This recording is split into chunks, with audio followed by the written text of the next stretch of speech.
আসন্ন এসএলএসটি পরীক্ষাকে লক্ষ্য করে বায়োলজিক্যাল সায়েন্সের এই বিশেষ ব্যাচে আজকে প্ল্যান্ট ফিজিওলজির আমরা ফটোসিনথেসিস বা সালোকসংশ্লেষ নিয়ে আলোচনা শুরু করব।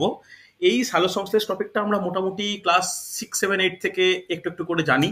তবে আজকের টপিক এই 6, 7, 8, 9, 10 স্ট্যান্ডার্ডের নয়, একটু ডেপথলি কিছু কিছু একদম মানে কেমিস্ট্রির মতো করে ইকুয়েশন নোট ডাউন করে যে ক্লাস করাবো, করতেই হবে, এগুলো অ্যাভয়েড করা কিন্তু জায়গা নেই। তো বেসিক যদি সালোকসংশ্লেষ সম্বন্ধে আমরা বলতে চাই তাহলে কি বলতে পারি সেটা কিন্তু একটু আলোচনা আমরা কোষের চ্যাপ্টারে আলোচনা করেছিলাম। কোষের কোথায়? ক্লোরোপ্লাস্টে একটু একটু আলোচনা হয়েছিল। ক্লোরোপ্লাস্টে। হ্যাঁ, তাহলে এই সালোক সংশ্লেষের ক্ষেত্রে কিছু বিশেষ বৈশিষ্ট্য বা বিশেষ কিছু ক্যারেক্টারিস্টিক ফিচার্স রয়েছে, যার মধ্যে উল্লেখযোগ্য কি, আমি দেখো একদম কোর টপিকে ঢুকে যাচ্ছি, ইন্ট্রোডাকশন দিয়ে সেই ছোট ছোট টপিক লেখানোর বা বলার সময় বা এই মুহূর্তে কিন্তু উচিত নয়। তাহলে সালোক সংশ্লেষের প্রথম পয়েন্ট কি বলতে পারি, এইটাকে নোট ডাউন করে নাও, এটাকে কি বলা হয়? এটাকে বলা হয় উপচিতিমূলক বিপাক্রিয়া। বলতে পারি উপচিতিমূলক স্যার, বিপাক্রিয়া। উপচিতিমূলক বিপাক্রিয়া কাকে বলে? যে যে বিপাক্রিয়া বিপাকে জীবদের শক্তি উৎপন্ন হয়, যে বিপাক্রিয়ায় শক্তি উৎপন্ন হয়। না স্যার, যে বিপাকে জীবদের শুষ্ক ওজন বাড়ে সেটাকে শুষ্ক ওজন যেখানে বৃদ্ধি পায় তাকেই আমরা বলতে পারি উপচিতিমূলক বিপাক্রিয়া। আর অপোজিটটা কি? অপচিতিমূলক বিপাক্রিয়া, যার এক্সাম্পল কি শ্বসন।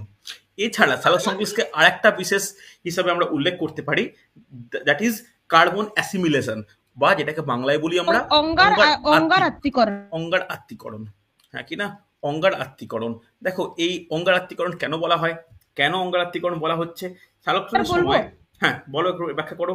ওই কার্বন ডাইঅক্সাইডের কার্বনটা গ্লুকোজে অঙ্গীভূত হয়, অঙ্গীভূত হয়। তাহলে অঙ্গার আত্তীকরণ এটাকেই বলে যেখানে বায়ুমণ্ডলের কোনো কার্বন জাত পদার্থ কোষস্থ যৌগে আবদ্ধ হয়। আর এক্ষেত্রে কি হচ্ছে, বায়ুমণ্ডলে কার্বন ডাইঅক্সাইড, কার্বন ডাইঅক্সাইডের যে কার্বন, সেটা কার্বনটাকে আমরা অঙ্গার বলি। এই অঙ্গার কোষস্থ যৌগ অর্থাৎ গ্লুকোজে অঙ্গীভূত হচ্ছে। হ্যাঁ কি না? তাই এটাকে অঙ্গার আত্তীকরণ বলা হয়। অসুবিধা নেই। তাহলে সালোক সংশ্লেষের ক্ষেত্রে এই দুটো টপিক কিন্তু খুব ইম্পর্টেন্ট। এরপরে আমাদের এই ইনফরমেশনগুলো কাজে লাগে যে সালোক সংশ্লেষ মোটামুটি কোথায় হয়।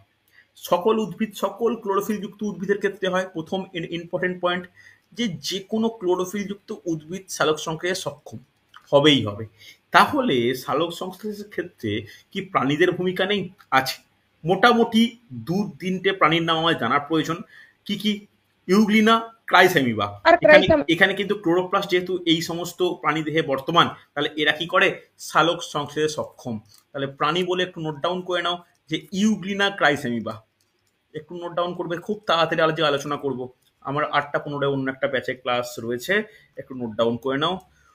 ইউগ্লিনা, ক্রাইসেমিবা। ওকে, ইউগ্লিনা, ক্রাইসেমিবা।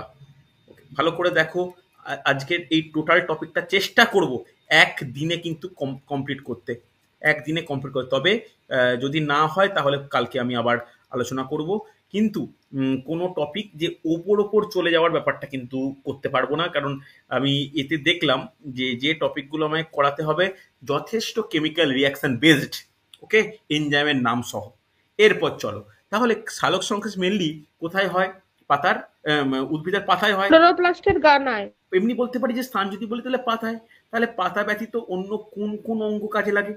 অন্য কোন কোন অঙ্গর মধ্যে আমরা মূল আর কাণ্ডের কথা উল্লেখ করতে পারি। মূল আর বিশেষ বিশেষ ক্ষেত্রে কাণ্ড। কোন কোন উদ্ভিদের মূলে হয়, কোন কোন উদ্ভিদের কাণ্ডে হয়, একদম ক্লাস 9-10 স্ট্যান্ডার্ডের কোশ্চেন। কোন কোন উদ্ভিদের মূলে হয়? অর্কিডের বায়বীয় মূল, অর্কিডের মূলে হয়, পটলের মূলে হয়। লিখে রাখো গুলঞ্চ, গুলঞ্চের আত্তীকরণ মূল আর অর্কিডের বায়বীয় মূল। এই দুটো মূলে কিন্তু সালোক সংশ্লেষ প্রক্রিয়া সম্পন্ন হয়। এবার কাণ্ডে কোথায় দেখা যায়? কোন কোন কাণ্ডে? ফণিমনসার কাণ্ড, পুঁই, লাউ, কুমড়ো, এই সমস্ত কাণ্ড নোট ডাউন করে নাও। ফণিমনসা, পুঁই, লাউ, কুমড়ো প্রভৃতি, যাদের যে সমস্ত কাণ্ডে কি রয়েছে, যে সমস্ত কাণ্ডে ক্লোরোপ্লাস্ট বর্তমান। হ্যাঁ কি না? একদম কিন্তু বেসিক ইনফরমেশন দিয়ে আগে শুরু করছি। এরপরে যেটা জানার প্রয়োজন, যে সালোক সংশ্লেষ তো উদ্ভিদে হচ্ছে বা উদ্ভিদের স্পেশাল ফিচার্স। তাহলে উদ্ভিদে হয়, কিন্তু এমন কোনো উদ্ভিদ রয়েছে যাদের দিয়ে হয় না, যে অক্ষম উদ্ভিদ। কার ক্ষেত্রে বলতে? তাহলে অক্ষম উদ্ভিদের মধ্যে আমরা বলতে পারি বিভিন্ন ছত্রাকের নাম। হ্যাঁ কি না? বিভিন্ন ছত্রাকের, যাদের দেহে সকল শ্রেণীর ছত্রাক, অর্থাৎ যাদের দেহে ক্লোরোপ্লাস্ট এই অর্থে থাকে না। তো এদেরকে এই ক্ষেত্রে বলতে পারি যে এরা সালোকসংশ্লেষ প্রক্রিয়া সম্পূর্ণ করতে পারে না।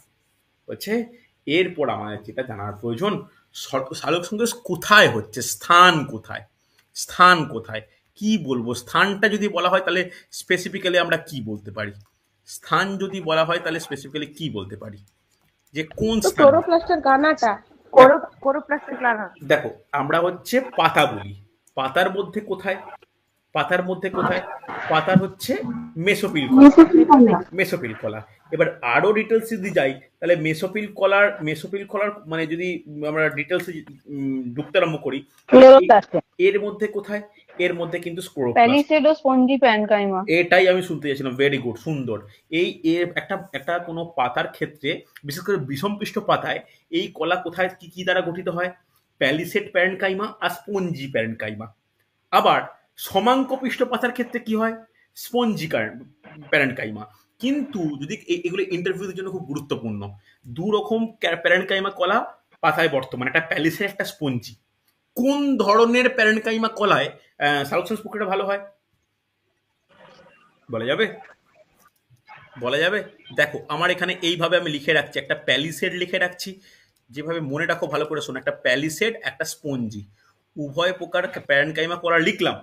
কোন ক্ষেত্রে সালোকসংশ্লেষ প্রক্রিয়া অধিক হয়, নোট ডাউন করে নাও, প্যালিসেড প্যারেনকাইমা। প্যালিসেড প্যারেনকাইমাতে। এবার প্রশ্ন, কেন অধিক হয়? যেহেতু প্যালিসেড প্যারেনকাইমাতে ক্লোরোপ্লাস্ট সংখ্যা মানে ঘন সন্নিবিষ্ট অবস্থায় বর্তমান, অর্থাৎ প্যালিসেডের মধ্যে ক্লোরোপ্লাস্টের সংখ্যা বেশি স্পঞ্জি প্যারেনকাইমার তুলনায়, তাই প্যালিসেড প্যারেনকাইমাতে সালোকসংশ্লেষ প্রক্রিয়া অধিক মাত্রায় সম্পাদিত হয়। অসুবিধা নেই। চল নেক্সট হচ্ছে আমরা আলোচনা করব, এটাও কোষের চ্যাপ্টারে আমি আলোচনা করে দিয়েছিলাম, রেকর্ডিং তোমাদের কাছে প্রোভাইড করা আছে। অঙ্গাণু। অঙ্গাণু, কোন অঙ্গাণু সালোকসংশ্লেষ প্রক্রিয়ার জন্য দায়ী বলা যাবে? কোন অঙ্গাণু দায়ী? হ্যাঁ স্যার, ক্লোরোপ্লাস্ট, তারপরে মেন হচ্ছে প্লাস্টিড, প্লাস্টিডের ক্লোরোপ্লাস্ট, হ্যাঁ কি না? এইবার আরো ভিতরে ঢুকলে কি বলতে পারি, আমি একদম মানে ভিতরে যদি ঢুকি, যে সালোকসংশ্লেষ অঙ্গাণু কোনটা, অঙ্গাণু হচ্ছে যদি মানে নর্মালি দেখি যে এমন মানে শুধুমাত্র যে ক্লোরোপ্লাস্ট ব্যাপারটা নয়, ক্লোরোপ্লাস্টের তো সালোকসংশ্লেষ করবেই, মানে অঙ্গাণু থাকছেই, এর মধ্যে ক্লোরোপ্লাস্টের স্টোমা অঞ্চলে অন্ধকার বিক্রিয়া ঘটে এবং গ্রানার থাইলাকয়েডের ভিতরে ছোট ছোট দানা থাকে, সেই দানাটায় কি বলা হয়, কোয়ান্টোজোম বলা হয়। ওটা কিন্তু আলোচনা একটু ছোট্ট করে রেখেছিলাম ক্লোরোপ্লাস্টের সময়। তাহলে এই কোয়ান্টোজোম কি করে, এই কোয়ান্টোজোম কিন্তু শক্তি শোষণ করে। তাহলে তোমরা এইভাবে তিনটে লিখে রাখতে পারো, কোয়ান্টোজোম একটা পরে আসছি। একটা হচ্ছে ক্লোরোপ্লাস্ট বা ক্লোরোপ্লাস্টিড, আরো স্পেসিফাই করে বললে। আচ্ছা প্রত্যেকে একটু মিউট করে দাও না, প্রত্যেকের মিউট করো। ক্লোরোপ্লাস্টিড। সেকেন্ড বলতে পারি ক্রোমাটোফোর, কদিন আগে ক্রোমাটোফোর নিয়ে ক্লাসের লাস্টে একটু ডিসকাস হচ্ছিল, ক্রোমাটোফোর। আর তারপরে নোটটা করো থাইলাকয়েড। এই তিনটে কেন আমি আলাদা করে লিখলাম, এই তিনটে আমি কেন ডিফারেন্ট ওয়েতে লিখলাম বলা যাবে? দেখো ক্লোরোপ্লাস্টিড ফর অল, সকলের ক্ষেত্রে, কিন্তু যদি ক্রোমাটোফোর বলি, ক্রোমাটোফোর কাদের ক্ষেত্রে, এটা হচ্ছে রেড শৈবাল বা লোহিত শৈবাল। ভেরি গুড, লোহিত শৈবালের ক্ষেত্রে, তো ভালো তোমাদের মোটামুটি মনে আছে। আর থাইলাকয়েড কার ক্ষেত্রে, নীলাভ সবুজ শৈবাল। দেখো দেখো এইখান থেকে কিন্তু আমরা ছোট ছোট ইনফরমেশন পেয়ে যাচ্ছি, ওকে, ছোট ছোট ইনফরমেশন পেয়ে যাচ্ছি। আচ্ছা একটা জিনিস বলে দিই, জুলাই মাস থেকে কিন্তু আমি ফুল মক টেস্ট নেওয়া স্টার্ট করব, ঠিক আছে? এটা বলো না বা এটা আমাকে একদম রিকোয়েস্ট করো না, স্যার সিলেবাস এগিয়ে যাক, সিলেবাস অনেকটা করে কি করে পারবো, এগুলো চেষ্টা করে দেখো, ফেস করে দেখো ওই এক্সামগুলোতে কত করে পাচ্ছ, ঠিক আছে? কোশ্চেনের স্ট্যান্ডার্ড যেমন এসএসসি স্ট্যান্ডার্ডে হয় সেরকমই নেব। ওইখানে কিরকম থাকবে, সকল চ্যাপ্টারকে মানে কি বলবো, সকল টপিককে কভার করে দিয়ে দেখো যে কিরকম মার্কস আসছে, বুঝতে পারলে? আমার টার্গেট থাকবে অন্তত 10টা ফুল মক টেস্ট অনলাইনে নেওয়া, এমসিকিউ বেস অনলাইন নিতে কোনো অসুবিধা নেই, ফুল মক টেস্ট নেওয়া দিয়ে দেখো তোমরা যে কেমন মানে প্রিপারেশনটা তোমাদের মানে কিরকম লেভেলে আছে বা পারা যাচ্ছে কিনা, যত চ্যাপ্টারগুলো কভার করবো মক টেস্টের নাম্বার বৃদ্ধি পাচ্ছে কিনা, এটা তোমরা দেখো। এবার প্রতিটা তোমরা যে প্র্যাকটিস সেট কেনার কথা আজকে গ্রুপে বলে দেবো, ওই প্র্যাকটিস সেটও দেখবে ফুল মক টেস্ট আছে, তোমরা ওখানেও দিয়ে দেখো। তবে আমি জুলাই আগস্ট সেপ্টেম্বরের 10-15 দিন, এই আড়াই মাসের মধ্যে আমি প্রায় 10টা ফুল মক টেস্ট নেবো। 10 সপ্তাহ টাইম পাবো, এক ফুল মক টেস্ট নেবো। চ্যাপ্টার ভিত্তিক মক টেস্ট নেওয়ার কোনো মানে হয় না এই ছোট্ট একটা কোর্সের বা ছোট্ট একটা টাইমের মধ্যে। যদি আমি 1 বছরের টোটাল কোর্স, তখন চ্যাপ্টার ভিত্তিক মক টেস্ট নেওয়া যায়। এখানে ফুল মক টেস্ট কিন্তু আমি জুলাই মাস থেকেই স্টার্ট করব, ঠিক আছে? আমি তাই তোমাদের বলে রাখছি, সিলেবাস তোমাদের গ্রুপে তোমরা জানোই, যে টপিকগুলো তোমাদের ইজি মনে হয় একটু একটু করে এগিয়ে রাখো নিজের মতো করে। যেমন দেখো, আমি সালোকসংস পড়াচ্ছি, আজকে বা আগে যদি তোমরা এই টপিকটা ডিসকাস করে মানে নিজের একটু পড়ে নিতে বা ভালো করে একটু জেনে নিতে, তাহলে না আমার পড়াতেও সুবিধা বা তোমাদের পড়তেও সুবিধা। তোমরা যে টপিকগুলো ইজি মনে হয় একটু এগিয়ে রাখো। বিশেষ করে আজকে যেমন সালোকসংস পড়াচ্ছি, মানে এর পরের দিন শ্বসন হবে, শ্বসনের পর হচ্ছে তোমার ট্রান্সপিরেশন, অ্যাবজর্পশন, এই টপিকগুলো একটু মানে চোখ বুলিয়ে রাখো, ঠিক আছে? ওখানে কিন্তু ডিফারেন্স অফ ল রয়েছে, ওই লগুলো একটু দেখে রাখো। একইভাবে তোমরা এখনই, আমি হয়তো নেক্সট 2 সপ্তাহে ধরে করাবো, তোমরা এখনই টোটাল হিউম্যান ফিজিওলজি পার্টটা কমপ্লিট করো, যে কটা সিস্টেম আছে, ঠিক আছে? আমি আবার করাবো, তখন তোমাদের ডবল রিপিট হয়ে যাবে। চলো, তাহলে দেখো অঙ্গাণু সম্বন্ধে ডিসকাস করে ফেলেছি। এরপরে আমার যেটা জানার প্রয়োজন, রঞ্জক। এই রঞ্জক কিন্তু খুব একটা ইম্পর্টেন্ট ব্যাপার, কোশ্চেন আসার জায়গা। আমি রঞ্জকের মধ্যে কার কথা সব থেকে ইম্পর্টেন্ট মনে করি? ক্লোরোফিল। Chlorophyll chlorophyll, chlorophyll. দেখো, chlorophyll A B C D, দেখো chlorophyll A B C D, chlorophyll A B C D, এই রঞ্জকের কিন্তু যে আণবিক সংকেত বা রাসায়নিক সংকেত, এটা কিন্তু ক্লাসে লেখানো হয়ে গিয়েছিল, হ্যাঁ কি না? এটা আমি আর এখানে আর আমি রিপিট করতে চাইছি না। এই ক্লোরোফিল ব্যতীত, তাহলে ক্লোরোফিল ছাড়াও আর কি কি রঞ্জক সালোক সংশ্লেষের জন্য গুরুত্বপূর্ণ? ক্যারোটিনেট, ফাইকোবায়োলিন আর অ্যান্থোসায়ানিন। নোট ডাউন করে নাও। ক্যারোটিন থাকে আর একটা হচ্ছে দেখো, একটা হচ্ছে ক্যারোটিনয়েড আর একটা হচ্ছে ফাইকোবিলিন, হ্যাঁ কি না? ফাইকোবিলিন। এইবার আমরা ক্লোরোফিলের ক্ষেত্রে ক্লোরোফিল, ক্যারোটিনয়েড, ফাইকোবিলিন, এর কিন্তু প্রতিটার ভাগ আছে। কি ভাগ? দেখো, এই ক্লোরোফিলের ক্ষেত্রে থাকে, আমি ওটাকে আর মানে আমি আর ওটার মধ্যে আলাদা করে যাচ্ছি না। তবে হ্যাঁ, আমি এটাকে আবার ক্যারোটিনের ভাগ বলবো, ফাইকোবিলিনের ভাগ বলবো। সেখানে ফাইকো এডেস্টিন, ফাইকো সায়ানিন, অ্যালোফাইকোসায়ানিন, এগুলো আলোচনা করে দেবো। কিন্তু একটা জিনিস শুনে রাখো, যে এই যে ভাগগুলোর মধ্যে ক্লোরোফিলের ক্ষেত্রে A B C D E, bacteriochlorophyll A B আর ব্যাকটেরিয় ক্লোরোফিল জি, এইগুলো কিন্তু বিভিন্ন মানে কি বলবো, বিভিন্ন উদ্ভিদ দেহে মানে বিভিন্ন হিসাবে অবস্থান করে। তো ওটা আমাদের একটু ছকের মাধ্যমে কিন্তু নোট ডাউন করে নিতে হবে। এগুলো কিন্তু কোশ্চেনের জন্য খুব গুরুত্বপূর্ণ। তো প্রথমে আমি এরকমভাবে একটু ছক করে নিচ্ছি, আলাদা করে ভাগ করে, যে কোথায় কোথায় কোনটা বর্তমান, কোথায় কোথায় কোনটা বর্তমান। তো পরপর নোট ডাউন করবে, পরপর নোট ডাউন করে, আমি সংকেতের দিকে যাচ্ছি না। লিখে নাও যে ক্লোরোফিল এ, ক্লোরোফিল এ, তাহলে ক্লোরোফিল এ কোথায়? যে কোনো উদ্ভিদ, ব্যাকটেরিয়া বাদ দিয়ে যে কোনো উদ্ভিদ দিয়ে কিন্তু এই ক্লোরোফিল এ বর্তমান।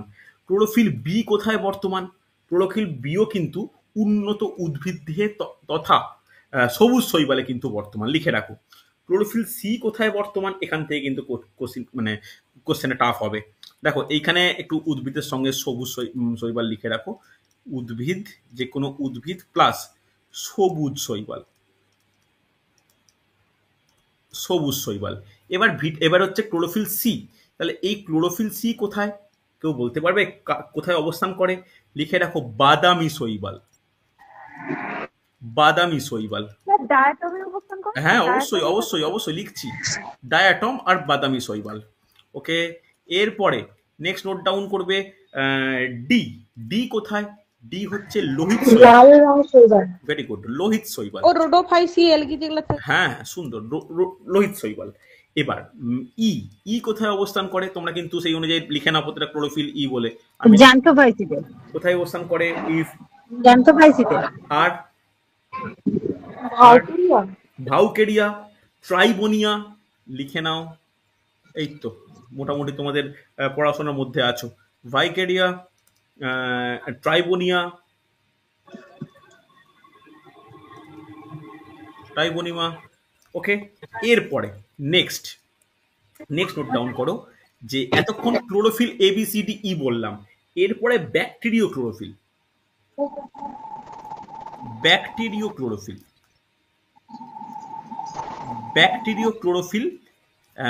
এ কোথায়? এটা নোট ডাউন করো, সবুজ ও বেগুনি ব্যাকটেরিয়া। হচ্ছে। আর হচ্ছে বলছি যে ওই সংকেত লেখানোর জায়গাটাতে তো ব্যাকটেরিয়া ক্লোরোফিল আর মানে এবি ভাগটার কিন্তু সংকেতটা লেখা নেই, একটাই লেখা আছে কোনটা বলো? ব্যাকটেরিয়া।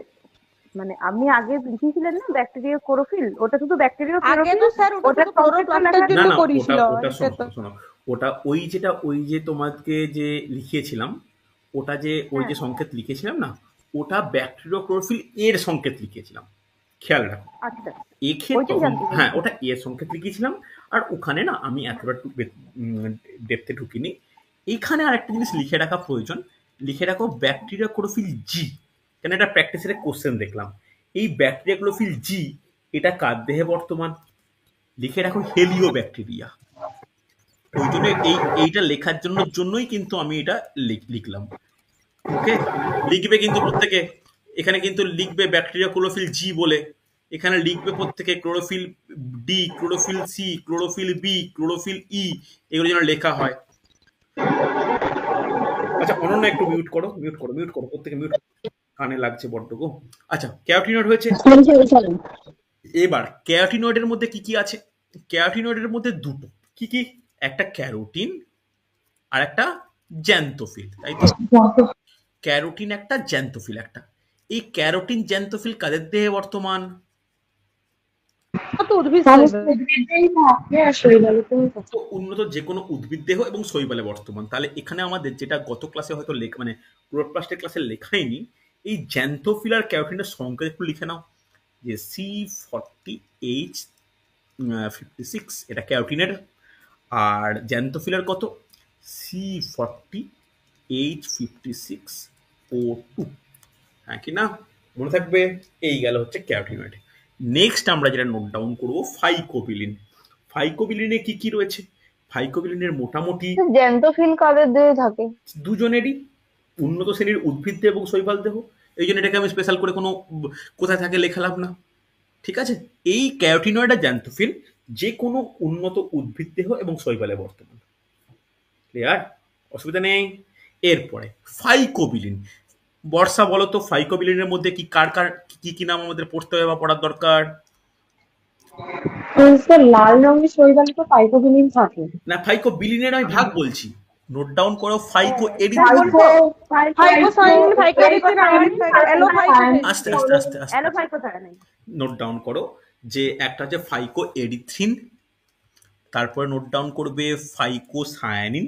নাম শুনেই বুঝতে পারছো যে কোথায় থাকতে পারে বা কি ব্যাপার, ফাইকোসায়ানিন। আর 3 নম্বর নোট ডাউন করো অ্যালোফাইকোসায়ানিন। ওকে, চলো। এই যে ফাইকো এরিথ্রিন বলছি না, এই ফাইকো এরিথ্রিন কাদের দেহে বর্তমান? Any idea? লাল রঙের শৈবাল এবং ভেরি গুড, সুন্দর। লোহিত, আমি এরকম ভাবে লিখে দিই, লোহিত ও নীলাভ সবুজ, তাহলে তোমরা বুঝতে পারবে লোহিত ও নীলাভ সবুজ শৈবাল। বাকিগুলো কোথাকার দেহে বর্তমান? বাকিগুলো সবই একই হবে, একদম তিনটেই একই হবে। এবার একটু আণবিক সংকেত লিখে রাখি, যদিও পরীক্ষায় আসার সম্ভাবনা নেই বললেই চলে। ফাইকোসায়ানিনের সংকেত কি? লিখে নাও C34H44O8N4।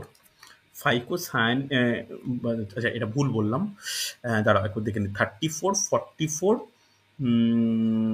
আচ্ছা 44 হবে না, এটা 46 হবে, এটা 34 46O8N4, আর এইটা হচ্ছে C34H44O8N4। জাস্ট এই 46 আর 44 হচ্ছে এরিথ্রিনাসায়ানের ডিফারেন্স। আর অ্যালোফাইকোসায়ানিন হচ্ছে, নোট ডাউন করে নাও, C33H44O8N4। ঠিক আছে, এই গেল আমার টোটাল রঞ্জক। দেখো এমজি গুলো হবে না? না, MG এখানে থাকে না না এটাতে? না না না না, একদমই না, একেবারে না। ক্যারোটিন, ক্যারোটিন, জ্যান্থোফিল, ফাইকোসায়ানিন, ফাইকোরেথিন, অ্যালোফাইকোসায়ানিন, এর মধ্যে কোনো ম্যাগনেসিয়াম থাকে না। ক্লোরোফিল বাদ দিয়ে ম্যাগনেসিয়াম থাকে কি করে থাকতে পারে তোমরা বলো? ক্লোরোফিলেরই উপাদান হচ্ছে ম্যাগনেসিয়াম। ওকে, ক্লোরোফিলেরই উপাদান হচ্ছে ম্যাগনেসিয়াম, এছাড়া কিন্তু কোথাও ম্যাগনেসিয়াম থাকে না। ওকে, মানে যদি স্ট্রাকচার দেখতে হয় কখনো কোনো, এটা তোমরা অনার্স লেভেলে পড়েছো যে কিরকম দেখতে হয়, মনে পড়ছে? আমি হালকা হালকা মনে আছে, একটু দেখি মনে পড়ে কিনা। মাঝে একটা মাঝে ম্যাগনেসিয়াম থাকে, হ্যাঁ যে চার হ্যাঁ কোণে চারটে হ্যাঁ, নাইট্রোজেন থাকে। নাইট্রোজেন থাকে, এই তো মনে পড়ছে। দিয়ে এই চারটে ওই একটু নাইট্রোজেন একটু একটা মনে। এরকম ভাবে একটা সেই তৈরি করে, এরকম মানে খুব কঠিন টাইপ আর কি, খুব সহজ বলবো না। এটা হচ্ছে এইখানে একটা হাইড্রোজেন লিঙ্ক থাকে, দিয়ে হচ্ছে হ্যাঁ এরকমই কি একটা থাকে, আর বাকিটা আমার এই মুহূর্তে খেয়াল পড়ছে না। এরকম ভাবে লম্বা থাকে স্যার এদিকে। এটা আর করাতে হবে হ্যাঁ, না। করা দরকারই নেই, দরকারই নেই। এদিকে সিএসসি সিএসসি এগুলো এগুলো একদম তোমাদের অনার্স লেভেলের। আমারও সেই অর্থে আর এই মুহূর্তে মনেও নেই, কেন অনেকগুলো বন্ধন রয়েছে। নিচে হচ্ছে ফাইটাল একটা শৃঙ্খল বলে, ফাইটল শৃঙ্খল, যেটা COO C20H39 শৃঙ্খল ক্লোরোফিলে বর্তমান। এত কঠিনে বা এত টপিকে যাওয়ার প্রয়োজনই নেই। ঠিক আছে, তাহলে দেখো আমার রঞ্জক যেটুকু বলছিলাম, রঞ্জক কিন্তু আমরা কমপ্লিট করলাম, হচ্ছে রঞ্জক রঞ্জক কিন্তু কমপ্লিট করলাম। এবার বলা যাবে এই এই রঞ্জক, এই যে একটা কোশ্চেন দেখছিলাম কদিন আগে, বলা আছে এই ফাইকোসায়ানিন দিয়ে কোশ্চেনটা এসছে। এই ফাইকোসায়ানিন কি বর্ণের আলোক শোষণ করে? কেউ বলতে পারবে? একদম কোর কোশ্চেন, দেখো কত কঠিন টাইপের কোশ্চেন আছে। ওই স্যার লাল ওই না, লাল নয়, কি? লাল নীল। সবগুলো বলে দাও একদম, মানে ভিপ জিওর নোট ডাউন করে নাও, কমলা বর্ণ। কারণ এই কোশ্চেনটা ইন্টারেস্টিংলি তোমাদের এসএলএসটির জন্য মানে এসএলএসটি পরীক্ষার জন্য আমি দেখিনি, এটা নিটের একটা কোশ্চেন। নিট পরীক্ষা তোমরা জানো, নিটে একটা কোশ্চেন, ভাবো নিটের কোশ্চেন কতটা ডেপলি আসে, যে ফাইকোসায়ানিন কোন বর্ণের আলো শোষণ করে।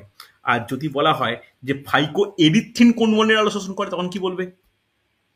বলা যাবে ও একটা রেঞ্জের আলো শোষণ করে, নীল থেকে সবুজ, নীল থেকে সবুজ বর্ণের আলো শোষণ করে। ওকে, নীল থেকে সবুজ বর্ণের আলো শোষণ করে। এগুলো এক্সট্রা পয়েন্ট, এগুলোর জন্য অতটা আমাদের জানার প্রয়োজন নেই, অতটা ভিতরে ঢুকো না, চাপ হয়ে যাবে। হ্যাঁ বল বল। বলছি যে এই যে ফাইকোসায়ানিন যেটা, ও আচ্ছা আচ্ছা আচ্ছা, ওরা এই কমলা বর্ণের আলো শোষণ করে। শোষণ করে বলে, শোষণ শোষণ, এখানে কিন্তু কমলা বর্ণ ব্যাপারটা আবার কি ভেবো না, কমলা বর্ণের আলো শোষণ করে। ওকে, চল। আচ্ছা, আর এই বইটাতে যেটা এটা রয়েছে, এটা এই নীল বর্ণের ফাইকোসায়ানিন এবং লাল বর্ণের ফাইকোএরিথ্রিন। আচ্ছা আচ্ছা, ঠিক আছে ঠিক আছে না না ঠিক না, আছে। বইয়ের সঙ্গে দেখো, তুমি বুঝছো হয়তো অন্য কোনো, এর ক্ষেত্রে কিন্তু আমি শোষণ করার কথা বলেছি। ঠিক আছে, হ্যাঁ হ্যাঁ, ঠিক আছে ঠিক আছে ঠিক আছে। চল। আচ্ছা, ফাইকোসায়ানিনটা কমলা, আর হ্যাঁ, ফাইকোসায়ানিনটা কমলা বর্ণের আলো শোষণ করে, আর ফাইকো এরিথ্রিন হচ্ছে নীল থেকে সবুজ যে রেঞ্জ শোষণ করে। এটা তার কোনো বর্ণের আলোকে চুজ করবে না, এটা ওয়েভলেন্থকে শোষণ করে। আমি একটু পরে ওয়েভলেন্থ নিয়ে আলোচনা করবো, ওয়েভলেন্থটা ইম্পর্টেন্ট। চলো নেক্সট হেডিং করো, এটা খুব ইম্পর্টেন্ট, যে যে কোয়ান্টাম রিকোয়ারমেন্ট। শুনেছো কথাটা? এটা কিন্তু ইম্পর্টেন্ট কথাটা। লোহিত চ্যুতি কি? কোয়ান্টাম রিকোয়ারমেন্ট, ভালো করে শুনবে। একে লইচ্যুতি নয়, কোয়ান্টাম রিকোয়ারমেন্ট মানে যাকে বাংলার প্রপার বলা খুব মুশকিল, একে বলে কোয়ান্টাম চাহিদা বলতে পারি। ওকে, কোয়ান্টাম রিকোয়ারমেন্ট। বর্ষা শুনেছো কোয়ান্টাম রিকোয়ারমেন্ট কাকে বলে? আইডিয়া আছে? হ্যাঁ স্যার, কোয়ান্টাম করা শোষণ করা উত্তেজিত হয়ে যাবে পড়াশোনা। ভেরি গুড, নোট ডাউন করে নাও যে এই কোয়ান্টাম রিকোয়ারমেন্টটা কার চাহিদার কথা বলছে? এটা কিন্তু ফোটন কণার চাহিদা। নোট ডাউন করে নাও, ফোটন কণার চাহিদা। তাহলে একটু সংজ্ঞা আকারে বলতে চাইলে কি বলবো? আচ্ছা, প্রত্যেককে একটা জিনিস বলে দিই, তোমরা আমার ক্লাস করার সময় বই খুলে ক্লাস করো না। আমি কোনটা বলছি বইয়ে উল্টে করে এর থেকে খাতায় নোট করো, পরে মিলিও বা পরে একটা হচ্ছে কম্পেয়ার করো। ঠিক আছে, এটা খেয়াল রেখো। দেখো, কোয়ান্টাম রিকোয়ারমেন্ট কাকে বলে? সালোকসংশ্লেষ প্রক্রিয়া আমরা কি জানি, কি উৎপন্ন হয়? সব থেকে গুরুত্বপূর্ণ বস্তু আমার জন্য কি উৎপন্ন হচ্ছে? অক্সিজেন। অক্সিজেন। তাহলে অক্সিজেনের প্রতি অণু, অক্সিজেন নির্গমনের জন্য যতটা বা যে নাম্বার অফ ফোটন কণা রিকোয়ার্ড প্রয়োজন, তাকেই বলা হয় কোয়ান্টাম চাহিদা। হ্যাঁ কি না? মনে থাকবে? এক কথা আরেকবার বলি দেন না? আরেকবার বলেছি, ভালো করে লিখে নাও, যে সালোকসংশ্লেষ প্রক্রিয়ায় প্রতি অণু অক্সিজেন উৎপন্ন হওয়ার জন্য যত সংখ্যক ফোটন কণা প্রয়োজন তাকে বলা হয় কোয়ান্টাম রিকোয়ারমেন্ট। হয়েছে। এই কোয়ান্টাম রিকোয়ারমেন্টের সঙ্গে আরেকটা ওয়ার্ড খুব ইম্পর্টেন্ট, সেটা হচ্ছে কোয়ান্টাম ইল্ড। এটাও কিন্তু ইম্পর্টেন্ট। এই দুটোর পার্থক্য এগুলো আলোচনা মানে দেয় কোশ্চেনে, মানে তোমাদের এখানে দেবে না হয়তো, কিন্তু এইগুলো এই মানে অনার্স লেভেলে কিন্তু ইম্পর্টেন্ট ছিল। তাহলে কোয়ান্টাম ইল্ড কাকে বলে আইডিয়া আছে? দেখো এইখানে এই দুটোর মধ্যে ডিফারেন্স কি? একটাকে আমি কি বললাম, একটা ফোটন কণার চাহিদা। নেক্সট নোট ডাউন করে নাও, কোয়ান্টাম ইল্ড বলতে যে অক্সিজেন কণা নির্গত হওয়ার সংখ্যা। লিখে নাও, অক্সিজেন অণু নির্গত হওয়ার সংখ্যা, নির্গত হওয়ার সংখ্যা, নির্গত হওয়ার সংখ্যা। তাহলে ব্যাপারটা কি? দুটো কিন্তু পরস্পর ভাইস ভার্সা। ভাইস ভার্সা বলতে যখন অক্সিজেন নির্গমনের জন্য, প্রতি অণু অক্সিজেন নির্গমনের জন্য যতটা ফোটন কণার প্রয়োজন সেটা কোয়ান্টাম রিকোয়ারমেন্ট, আর প্রতি অণু ফোটন কণার জন্য বা প্রতিটি ফোটন কণার জন্য যত সংখ্যক অক্সিজেন পরমাণু নির্গত হয়। বোঝা গেল? হ্যাঁ কি না? তাহলে এই কোয়ান্টাম ইল্ডকে কিভাবে প্রকাশ করা হয় জানো? স্যার বুঝতে পারলাম না স্যার, আরেকবার প্লিজ বলুন। আরেকবার বলছি, ভালো করে শোনো। কোয়ান্টাম রিকোয়ারমেন্ট আরেকবার বলুন। দেখো ফোটন কণা আর অক্সিজেন, অক্সিজেন উৎপন্ন হচ্ছে কে দায়ী? ফোটন কণা দায়ী, হ্যাঁ কি না? তাহলে অক্সিজেন, একটা প্রতি অণু অক্সিজেন উৎপন্ন করতে চাই, তার জন্য যতগুলো ফোটন কণার প্রয়োজন, that is quantum requirement. Clear? হ্যাঁ কি না? এতটা ক্লিয়ার যে প্রতি অণু অক্সিজেন উৎপন্ন করতে চাই যতটা ফোটন কণার প্রয়োজন, দ্যাট ইজ কোয়ান্টাম রিকোয়ারমেন্ট। এবার আমরা অক্সিজেন সঙ্গে কম্পেয়ার করব ফোটনের, অর্থাৎ মানে প্রতি ফোটন কণা থেকে, তাহলে এবার গুরুত্ব দেবো ফোটন কণার ওপর। প্রতি ফোটন কণা থেকে মানে একটা ধরো ফোটন কণা, একটা ফোটন কণার প্রভাবে যতগুলো অক্সিজেন কণা নির্গত হবে তাকে বলা কোয়ান্টাম ইল্ড। কথাটা বোঝা গেল না বোঝা যায়নি? এবার ক্লিয়ার হয়েছে যে একটা ডিপেন্ড করছে অক্সিজেন অণুর রেসপেক্টে ফোটন কণার পরিমাণ, আরেকটা ডিপেন্ড করছে ফোটন কণার রেসপেক্টে অক্সিজেন কণার পরিমাণ। ক্লিয়ার? হ্যাঁ কি না? তাহলে এইখানে এখানে একটা সুন্দর করে রিপ্রেজেন্টেশন রয়েছে যে quantum yield is equal to উদ্ভূত অক্সিজেন অণুর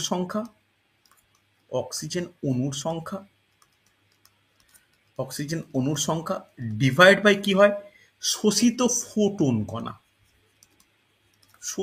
ফোটন কণা। এখানে কি বলা হয়? কোয়ান্টাম ইল্ড বলা হয়। ওকে, সালোক সংশ্লেষের ক্ষেত্রে এই কোয়ান্টাম ইল্ডের মান হয় 0.1। ওকে, আর এই 0.1 মানটা বিভিন্ন আলোর ক্ষেত্রে ভ্যারি করে। বোঝা গেছে? কেন ভ্যারি করবে? ফোটন কণা কাকে বলে? ফোটন কণা বলতে কি, এটা সূর্যের অদৃশ্য তেজোময় কণা, হ্যাঁ কি না? যেটা অদৃশ্য কিন্তু অদৃশ্য তেজোময় কণা। এই ফোটনের আমরা ব্যাখ্যা কিভাবে করতে পারি? একটু কেমিস্ট্রি যেতে হবে। আমরা প্ল্যাঙ্কের থিওরি কি জানি? যে E is equal to H new. জানি কি জানি না? হ্যাঁ কি না? অ্যাকচুয়ালি হয় কি, E সমানুপাতিক নিউ হয়।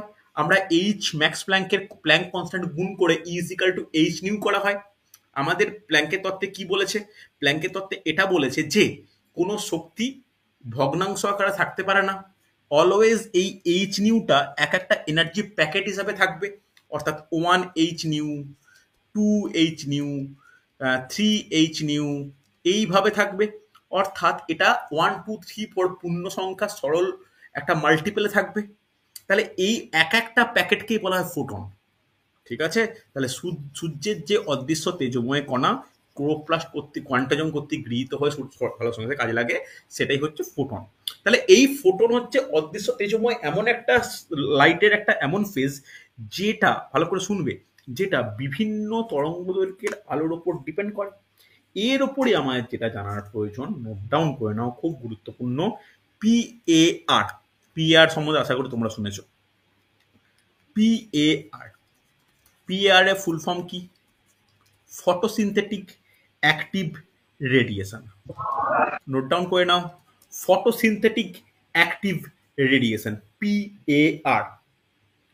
লিখে নাও প্রত্যেকে, ফটোসিনথেটিক অ্যাক্টিভ রেডিয়েশন, PAR লেখা হয়েছে। তাহলে এই PAR এর বাংলা কি? লিখে নাও, সালোক সংশ্লেষীয় কার্য বর্ণালী। সালোক সংশ্লেষীয় কার্য বর্ণালী কাকে বলে বলা যাবে? এই সালোক সংশ্লেষীয় কার্য বর্ণালী বলতে কি বুঝি? একদম ওই যে একটা রেখাচিত্র আছে না, ওই লাল আর ইয়ার মধ্যে সে করা যে ওইটা কি? ওই যে- এটা সর্বাধিক হার আর সর্বনিম্ন হারটা ইয়া করেছে। হ্যাঁ ঠিকই বলছো, তো ওইরকম ভাবে কেন বলছো? একটু মানে ভালো করে পয়েন্ট এই অনুযায়ী বলো। ওই লেখচিত্র করা আছে, মানে এটা নয়, একটু একটু একটু ডিটেলসে বলো। ওই যে ওই মানে নীল আর লাল যে বর্ণালীটা, সেটা যেহেতু মানে ওই তরঙ্গ দৈর্ঘ্যের আলোটা মুখ্য ভূমিকা নেয় ক্লোরোফিলের শোষণে, তাই ও দুটোকে মিললে ও দুটোকে হচ্ছে কার্যবর্ণালী বলা হয়। কার্যমণ্ডল ওই মানে সবচেয়ে বেশি সক্রিয় হয় এই মানে বর্ণালীতে। হ্যাঁ হ্যাঁ, দেখো আমরা একটা রিপ্রেজেন্টেশন এইভাবে করে নিই, অত বেশি কঠিন ভাবে ভাবার দরকার নেই। আমরা কি জানি? আমরা জানি যে একটা একটা টোটাল লাইটের রেঞ্জ হচ্ছে এইটা, হ্যাঁ কি না? টোটাল লাইটের রেঞ্জ হচ্ছে এইটা। লাইটের রেঞ্জের মধ্যে এইটুকু হচ্ছে দৃশ্যমান আলো। ভালো করে শোনো, এইটুকু হচ্ছে দৃশ্যমান আলো, হ্যাঁ কি না? দৃশ্যমান আলো এই দিকে, আর এদিকে কি হয়? দৃশ্য আলোর পরে এদিকে ইনফ্রারেড থাকে, IR বলতে পারি। ইনফ্রারেডের পরে কি থাকে? মাইক্রোওয়েভ থাকে, হ্যাঁ কি না? প্রতিটা এগুলো একদম মানে একদম কোর কেমিস্ট্রি বা ফিজিক্সের টপিক বলা যায়। এরপরে থাকে রেডিও ওয়েভ থাকে, রেডিও ওয়েভ থাকে। রেডিও ওয়েভের পরে পরে আরও এগুলো হচ্ছে পরপর পরপর মানে আস্তে আস্তে বাড়তে থাকে। আবার এই দিকে কি থাকে? দৃশ্যমান আলোর এদিকে কি থাকে? এদিকে থাকে হচ্ছে ইউভি রে থাকে, হ্যাঁ কি না? ইউভি রের পরে কি থাকে? ইউভি রের পরে এক্স রে থাকে, এক্স রের পরে লাস্টে থাকে গামা রে, হ্যাঁ কি না? গামা রে। এইরকমভাবে প্রত্যেকটা একটা কিসের উপর ভিত্তি করে চলছে? এটা কম্পাঙ্ক অ্যাজ ওয়েল অ্যাজ তরঙ্গ দৈর্ঘ্য চলছে। তো তার মধ্যে আমাদের জানার প্রয়োজন কোনটুকু অংশ? এই দৃশ্যমান আলো। এই দৃশ্যমান আলোটাকে যদি আমি আরেকটু বড় করে রিপ্রেজেন্ট করি, তাহলে দৃশ্যমান আলো বলতে কোন কোন কালারকে বলবো? সেই ছোটবেলা থেকে জানি আমরা ভিবজিওর, হ্যাঁ কি না? কোনো অসুবিধা হওয়ার কথাই নয়। Violet, indigo, blue, green, yellow, orange, red, এরা পরস্পর তরঙ্গ দৈর্ঘ্য এইভাবে চলছে। দেখো ভালো করে বুঝবে, এটা রেড দিয়ে শেষ হচ্ছে, তাহলে রেডের অবস্থান এইখানে, যেখানে দেখো সবুজ কালার লিখছি। রেডের পরে তাহলে কি দাঁড়াচ্ছে? দেখো ইনফ্রারেড। কথাটা কিন্তু ভুলে যেও না যে কোন কোন দিকে রেড থাকবে, কোন দিকে থাকে। তাহলে এর তরঙ্গ দৈর্ঘ্যটা অ্যাকচুয়ালি কতটা? এর তরঙ্গ দৈর্ঘ্য কতটা একটু নোট ডাউন করে নেওয়া প্রয়োজন। ভায়োলেটে যখন প্রবেশ করছে আমি তীরচিহ্ন দিচ্ছি, রেডে যখন ছেড়ে যাব তখন তীরচিহ্ন দিচ্ছি। যখন ভায়োলেটে প্রবেশ করছি তখন প্রায় এখানে 380 সামথিং, 400 ন্যানোমিটার। ওকে, কারণ তরঙ্গ দৈর্ঘ্য ন্যানোমিটার এককে প্রকাশ করা হয়। আর যখন রেড থেকে বেরিয়ে যায় তখন 720 ন্যানোমিটার, মনে থাকবে? 720 ন্যানোমিটার বা 760 এরকম মতো। 760 লেখাটাই অ্যাপ্রোপ্রিয়েট। 760-এর পর থেকেই ইনফ্রারেড ব্যাপারটা শুরু হয়। হয়েছে? তাহলে ভালো করে বোঝো, এখানে দুটো কালারকে আমরা একটু স্টার দেব, একটা ব্লু আর একটা হচ্ছে রেড। রেডের একটা বিশেষ ওয়েভলেন্থ রয়েছে, সেই ওয়েভলেন্থটা কত? নোট ডাউন করে নাও, 660 থেকে 760 ন্যানোমিটার। আর ব্লু এর কত? ব্লু এর হচ্ছে 430 থেকে 470 ন্যানোমিটার। এই দুটো রেঞ্জে কি হয় ভালো করে শুনবে। ক্লোরোফিলের শোষণ মণ্ডলীর বিভিন্ন তরঙ্গদৈর্ঘ্যের আলোক রশ্মিকে আমরা যদি ভালো করে জাস্টিফাই করি বা ভালো করে মানে ব্যবহার করে দেখি, যে এর মধ্যে ব্লু আর রেড যে দুটো তরঙ্গদৈর্ঘ্য দিলাম, ওই রেঞ্জের মধ্যে কি হচ্ছে? ওই রেঞ্জের মধ্যে সালোক সংশ্লেষ আলোক বিক্রিয়া খুব ভালোভাবে করছে। তাই এইটাকে কি বলা হয়? এইটাকে কার্য বর্ণালী বলা হয়। ক্লিয়ার? প্রত্যেকে রেসপন্স করো।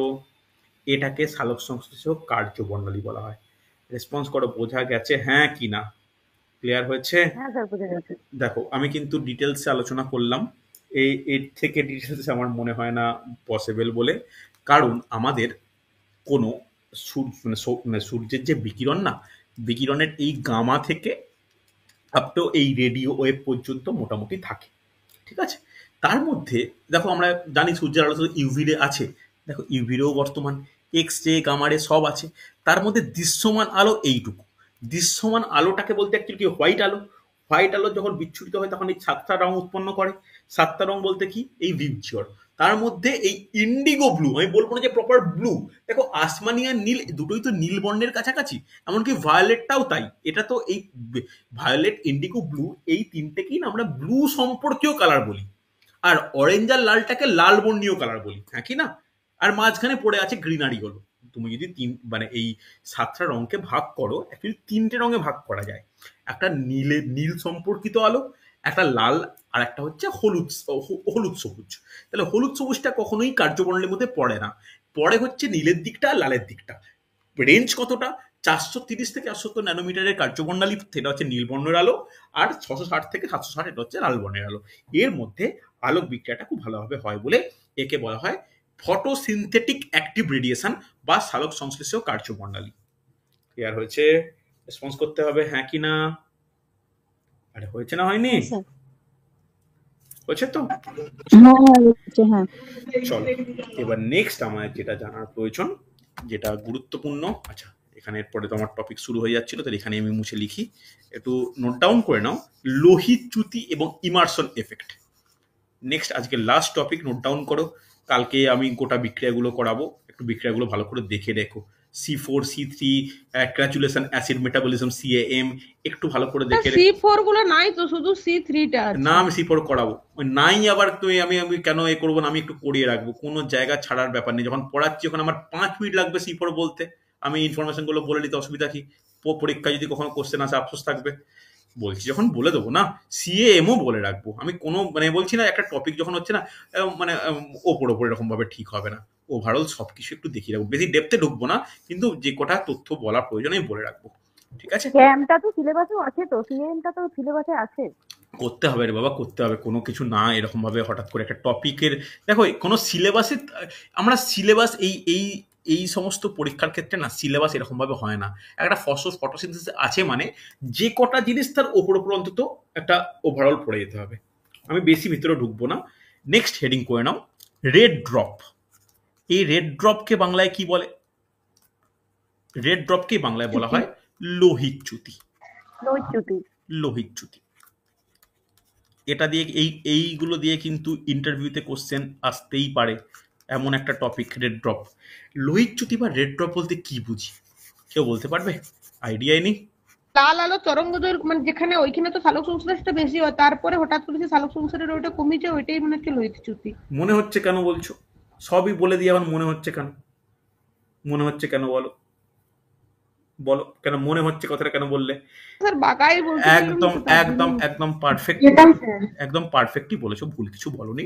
তবে ইনফরমেশন এইভাবে বলা উচিত যে এই যে লোহিতচ্যুতি ব্যাপারটা কোন ক্ষেত্রে প্রথম পর্যবেক্ষণ করা হয়, কার ক্ষেত্রে প্রথম পর্যবেক্ষণ করা হয় বলা যাবে?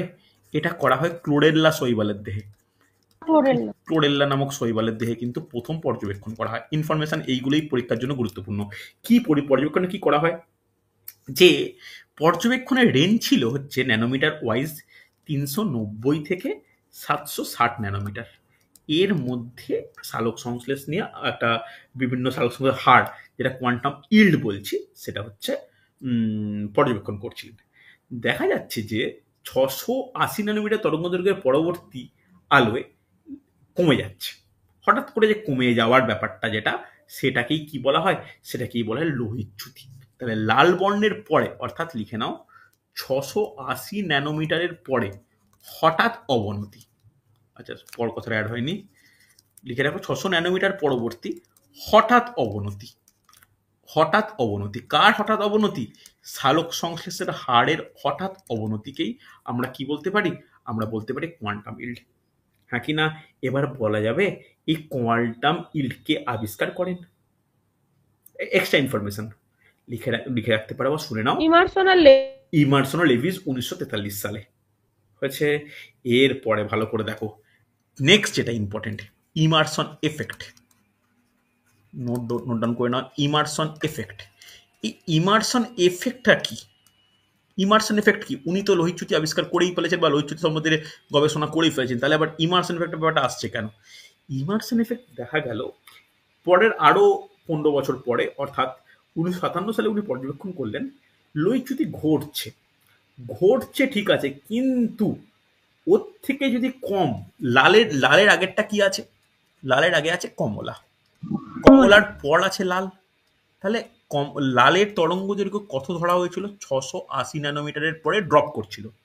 680 ন্যানোমিটারের ঠিক আগে যদি 653 ন্যানোমিটারে কমলা বর্ণের আলোর ওপর এটা ব্যাখ্যা করা হয়, তখন দেখা যাচ্ছিল যে এই কমলা বর্ণের আলোতে সালোক সংশ্লেষের হার কিন্তু বৃদ্ধি পাচ্ছিল, হ্যাঁ কিনা? এরপরে কি হয়? হ্রাস পায় বা অবনমিত হয়। তাহলে এই যে কমলা বর্ণের আলো প্রয়োগ করলে সালোক সংশ্লেষ অনেকটা বেড়ে যায়, কিন্তু ভালো করে শোনো, খুব গুরুত্বপূর্ণ, এই 680-র পর ড্রপ করে যাচ্ছে, কিন্তু মানে এর পরে যদি তুমি পৃথকভাবে আলাদা করে 700 ন্যানোমিটারের একটা আলো ইউজ করো, 700 ন্যানোমিটার, তাহলে কোন বর্ণের আলো হওয়া উচিত? কোন বর্ণের আলো হওয়া উচিত বলা যাবে? কোন বর্ণের আলো হওয়া উচিত? লাল বর্ণের আলো। লাল বর্ণের আলো। এই লাল বর্ণের আলো অ্যাজ ওয়েল অ্যাজ 653 ন্যানোমিটারের কোন বর্ণ আলো? কমলা বর্ণের আলো। তাহলে এই দুটোকে যদি একত্রে ইউজ করা হয়, তাহলে সালোক সংশ্লেষ প্রক্রিয়ার মান সব থেকে বেশি হয়। এখানে লিখে রাখো, হার সবচেয়ে বেশি, হার সবচেয়ে বেশি হয়। বোঝা গেছে? হার সবচেয়ে বেশি হয়। এই যে বেশি হচ্ছে, এই ঘটনাকে বলা হয় ইমারশন এনহ্যান্সমেন্ট এফেক্ট। মনে থাকবে, এটাকে বলা হয় ইমারশন এনহ্যান্সমেন্ট এফেক্ট। এটাকে একটা মানে বিশেষ এ দিয়ে রিপ্রেজেন্ট করা হয়, মানে তোমার কি বলবো, মানে একটা গাণিতিক রূপ দিয়ে রিপ্রেজেন্ট করা হয়। কি রিপ্রেজেন্ট করা হবে? এটাকে যে বর্ধিত যে প্রভাব, এটাকে ইমারশন এফেক্টের জন্য ধরা হয়। ইজ ইকুয়াল টু, আচ্ছা আমরা যে কোয়ান্টাম ইল্ড পড়েছি না, এই কোয়ান্টাম ইল্ডকে তুমি এটাকে ওয়াই দিয়ে কল্পনা ধরে নিতে পারো। তাহলে ওয়াই ব্র্যাকেটে লিখে রাখো, ওয়াই 700 প্লাস 653, এই ন্যানোমিটারে যতটা কোয়ান্টাম ইল্ড পাচ্ছি, মাইনাস শুধু 653-তে যতটা কোয়ান্টাম ইল্ড পাবো, নোট ডাউন করবে, কঠিন মনে হতে পারে, ডিভাইডেড বাই শুধু 700 যতটা পাবো। এইটাকে বলা হয় ইমারশন এফেক্টের গাণিতিক রূপ। মনে থাকবে? তাহলে ভালো করে শোনো, দুটোকে মিলিত করলে, অর্থাৎ 700 প্লাস 653 মিলিত করলে যতটা কোয়ান্টাম ইল্ড পাওয়া যাবে, সেখান থেকে শুধু 653 যদি প্রয়োগ করা হয় কমলা বর্ণ, সেটা মাইনাস করে লাল বর্ণ দিয়ে ভাগ করব, তাহলে যেটা পাবো সেটা হচ্ছে ইমারশন এফেক্টের গাণিতিক রূপ। বুঝলে? ডেমনস্ট্রেশন তোমাদের যে ক্লাস এই যে নেওয়া হয় বা হবে, সেটা কিন্তু এই সমস্ত রিপ্রেজেন্টেশন গুলো কিন্তু কাজে লাগে। বুঝলে? ওখানে যে টপিকগুলো তোমার ওপর ডেপথ রয়েছে, সেইখানে কিন্তু আরো ডেপথলি বোঝাতে পারলে তবে কিন্তু তোমাদের একটা মানে একটা এর উপর মানে গুরুত্ব বাড়বে। অলরেডি তোমরা কিন্তু কিছু নাম্বার পিছিয়েই শুরু করবে, যেহেতু তোমরা ফ্রেশার্স, তো ফ্রেশার্সের অভিজ্ঞতা সেই অর্থে নেই, তো 10 নাম্বার পিছিয়ে শুরু করবে। একটা কম্পিটিটিভ এক্সামে 10 নাম্বার মানে বলতে হিউজ। ঠিক আছে, চলো, কোনো ডাউট থাকলে বলো এর মধ্যে। বোঝা গেছে? তাহলে কোন বর্ণের আলোতে হঠাৎ করে বৃদ্ধি পাচ্ছিল? কমলা বর্ণের। তাহলে কমলা আর লালকে উনি একসঙ্গে ইউজ করে দেখেন, সব থেকে হার বেশি হয়। এইটা সব থেকে গুরুত্বপূর্ণ পয়েন্ট কিন্তু, এই লাল বর্ণ কমলা বর্ণ 70 প্লাস 653, এটা সব থেকে ইম্পর্টেন্ট, হ্যাঁ কিনা? একত্রে যদি ইউজ করা হয়। ক্লিয়ার হয়েছে? রেসপন্স করো। হয়েছে না হয়নি? চল, তাহলে দেখো আজকে এতটাই থাক। নেক্সট দিন ক্লাসে আমি প্রথমেই আলোচনা করে নেবো PS1 PS2।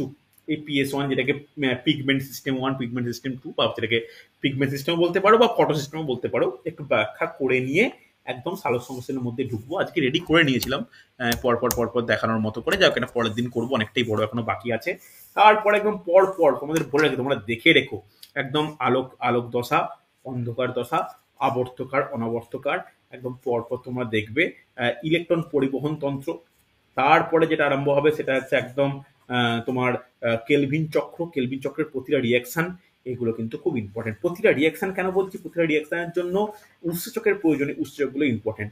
তারপরে ফটো রেসপিরেশন, আলোক শ্বসনের পারক্সিজমে কি কোন বিক্রিয়া ঘটে, ক্লোরোপ্লাস্টে কোন বিক্রিয়া ঘটে, মাইটোকন্ড্রিয়া কোন বিক্রিয়া ঘটে, এগুলো কিন্তু খুব ইম্পর্টেন্ট। তারপরে C4C3 পাথওয়ে পড়বো, তারপরে ক্যাম করলে মোটামুটি আমার এই টপিক শেষ হচ্ছে। চলো আজকে এতটাই থাক। কালকে কোনটা করবেন মানে? কালকে এর পথেই কন্টিনিউ করবো, এর পথেও কন্টিনিউ। স্যার কালকে কি 3টার থেকে হবে? কালকে দুপুরবেলা করাবো, হ্যাঁ কালকে 3টে থেকে, ঠিক আছে? স্যার আচ্ছা, বলছি দুপুরবেলা আপনি নয়। যেগুলো খাতায় লেখাচ্ছেন সেইগুলোই কি না আপনার এক্সট্রা বইও পড়তে হবে? না আমি এই স্যার ক্ষেত্রে অ্যাকচুয়ালি বই তো আর পড়তে পারছি না না। না এগুলোই পড়ো না, আমি তো পয়েন্ট করেই দিচ্ছি, আমি একটা টপিকের উপর যেগুলো প্রয়োজনীয় পয়েন্ট করে দিচ্ছি গো, এরপরে আর তোমার পড়তে হবে না। কিন্তু আমি এটা তোমাদের বলে রাখছি, যে টপিকটা পড়ছি না, তোমাকে যে বই থাকলে ওভার করে রিডিং মেরে নাও, ঠিক আছে? আমি মুখস্থ হ্যাঁ করতে সেটা বলবো, তো করছি, কিন্তু মনে অনেকটা বড় করে থাকছে তো এবার বড় আর করে পড়তে থাকছে, পারছি না। হ্যাঁ ওই যেটা আমি লেখাচ্ছি খাতায় সেগুলো যেন মুখস্থ হয়, বুঝলে? হ্যাঁ স্যার ওগুলো মুখস্থ করেই নিচ্ছি। ব্যাস ব্যাস, আমরা ভালো। অ্যাকচুয়ালি ফ্যামিলি পার্সন হয়ে গেছি বলে স্যার। হ্যাঁ বুঝতে পারছি গো, বুঝতে পারছি আমি, ঠিক আছে চলো কালকে। আচ্ছা কালকে কোনটা পড়াবেন বলে? কালকে হচ্ছে এর পর থেকেই পড়াবো, জাস্ট এর পর থেকে আবর্তকার, অনবর্তকার, আলোক শ্বসন, ক্যাম্প, C4C3 এগুলো আলোচনা করবো। একটু দেখে নিও, কেলভিন চক্র এগুলো দেখে নিও একটু, ওকে চলো। আচ্ছা।